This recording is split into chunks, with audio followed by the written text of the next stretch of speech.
നമസ്കാരം. നമ്മൾ മലയാളികൾക്ക് എന്നും ഹിന്ദിയോട് ഒരു പ്രത്യേക മമതയുണ്ട്. ഇന്നത്തെ നമ്മുടെ സമൂഹത്തിലേക്ക് ഒന്ന് നോക്കുക. എല്ലായിടത്തും നമ്മുടെ ഹിന്ദി സംസാരിക്കുന്നവരുണ്ട്. ഉത്തരേന്ത്യയിൽ നിന്ന് വന്ന നമ്മുടെ ഭയ്യാമാരുണ്ട്. ബാങ്കുകളില്, കടകളില് നമ്മൾ ചുറ്റും നോക്കിയാൽ എല്ലാവരും ഹിന്ദി സംസാരിക്കുന്നുണ്ട്. പക്ഷേ പലപ്പോഴും പലരും ബുദ്ധിമുട്ട് പറയുന്ന ഒരു കാര്യം ഹിന്ദിയില് ഈ ജെൻഡർ നമുക്കറിയാം. മലയാള ഭാഷയില് ജീവൻ ഇല്ലാത്തതിന് നമ്മൾ ലിംഗ തിരിച്ചിട്ടില്ല. പക്ഷെ ഹിന്ദിയിലുണ്ട്.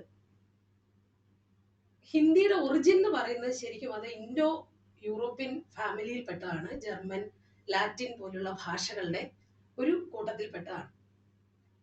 അപ്പോൾ സ്വാഭാവികമായിട്ടും ആ ഒരു ഭാഷ വ്യാകരണ നിയമങ്ങളൊക്കെ ഹിന്ദിയിൽ വന്നിട്ടുണ്ട്.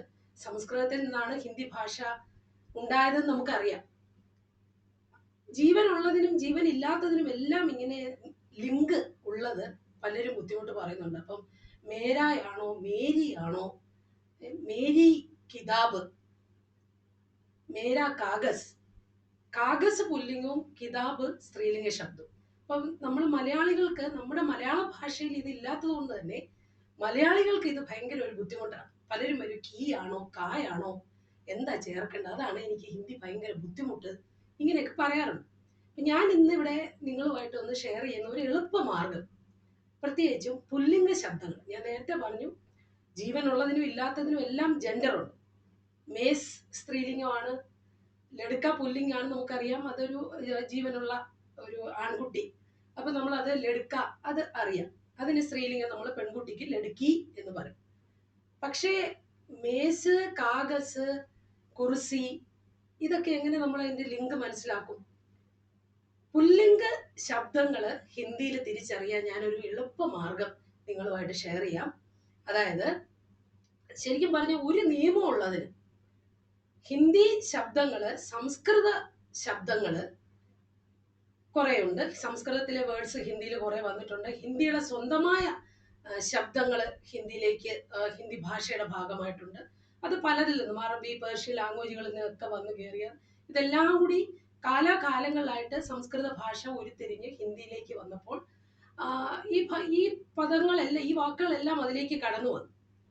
അപ്പൊ മലയാളികളായ നമുക്ക് ഇന്ന വാക്ക് പുല്ലിംഗമാണോ എന്ന് മനസ്സിലാക്കാനുള്ള ഒരു വിദ്യ, നമ്മൾ ഈ വാക്ക് മലയാളത്തിൽ നമുക്കറിയാം സംസ്കൃത വാക്കുകൾ വന്ന് കയറിയിട്ടുണ്ട്, സംസ്കൃത വാക്കുകൾ നമ്മൾ എടുത്തിട്ടുണ്ട്.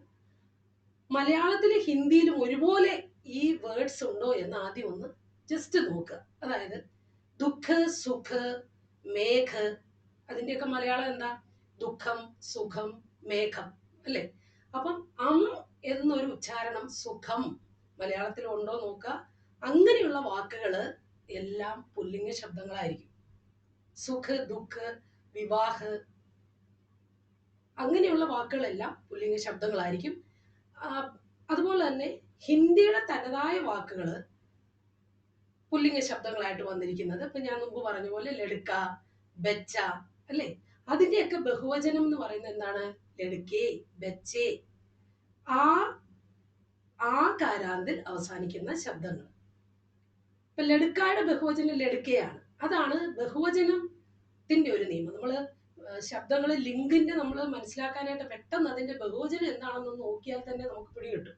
അപ്പൊ ഹിന്ദിയുടെ തന്നെ ലടുക്ക എന്നൊരു വാക്ക് അത് സംസ്കൃത പദാവലിയിൽ ഇല്ല. അപ്പൊ ലടുക്ക, ലടുക്കേ, ആയിൽ അവസാനിക്കുന്നെല്ലാം എ എന്നാകും. ബാക്കിയുള്ള ഹിന്ദിയിലെ എല്ലാ പുല്ലിംഗ ശബ്ദങ്ങളും അതിന്റെ ഏകവചനം ബഹുവചനം സെയിം ഒരേപോലെ ആയിരിക്കും. അതുകൊണ്ട് പലപ്പോഴും കുട്ടികൾ ഭായി, അതിന്റെ ബഹുവചനം അത് പുല്ലിംഗ ശബ്ദമാണെന്നറിയാം, ബഹുവചനം പിള്ളേര് തെറ്റിച്ച് പറയാറുണ്ട്, ഭായിയാം എന്നൊക്കെ പറയാറുണ്ട്. പക്ഷെ ഭായിയുടെ പുല്ലിംഗ ശബ്ദം എന്ത് തന്നെയാണ്? ഭായി തന്നെ. അധ്യാപക് ബഹുവചൻ അധ്യാപക് തന്നെ. അപ്പൊ ഇതുപോലെ സംസ്കൃത ശബ്ദങ്ങള് നോക്കുക, മലയാളത്തിലും ഉണ്ടോ നോക്കുക. അത് നമ്മള് ഹിന്ദിയിൽ അതേപടി ഉണ്ടെങ്കിൽ ഗ്രന്ഥ്, ഗ്രന്ഥം. പക്ഷെ ചെറിയ അപവാദങ്ങളുണ്ട്. ഉദാഹരണത്തിന് പുസ്തകം ഈ പറഞ്ഞ പോലെ സ്ത്രീലിംഗ ശബ്ദമായിട്ടാണ് കണക്കാക്കുന്നത്. എന്നാലും ഒരു 98% വാക്കുകളും അത് തന്നെയാണ്. ഈ പറഞ്ഞ പോലെ സംസ്കൃതത്തിലും മലയാളത്തിലും ഒരുപോലെ ഉള്ളത് പുല്ലിംഗ ശബ്ദങ്ങളായിരിക്കും. ഇതുപോലുള്ള ചെറിയ ട്രിക്കുകളൊക്കെ മനസ്സിൽ വെച്ചാൽ ഹിന്ദി പറയാൻ ഒരു പാടുമില്ല. നമുക്കറിയാം നമ്മുടെ എല്ലാ ചുണ്ടുകളിൽ എപ്പോഴും ഹിന്ദി പാട്ടുകളുണ്ട്. എവിടെയും നമ്മുടെ വീട്ടിലെ അതിഥികൾ പോലെയാണ് മമ്മൂട്ടി. എങ്ങനെയാണോ അതുപോലെ തന്നെ ഷാരൂഖ് ഖാനും, അല്ലേ? അപ്പം തുझे देखा तो ये जाना सनम അറിയത്തില്ലാത്ത ആരാ ഉള്ളെ? ഹിന്ദി പഠിക്കാനായിട്ട് വരും, ഒരു ബുദ്ധിമുട്ടും ഇല്ല. ഭയങ്കര കട്ടിയാണെന്ന് പറയുന്ന ഒരു ചെറിയ ചെറിയ ഇതുപോലുള്ള ടിപ്സ് ഒന്ന് മനസ്സിൽ കരുതിയാൽ ഹിന്ദി പഠിക്കാം. Thank you.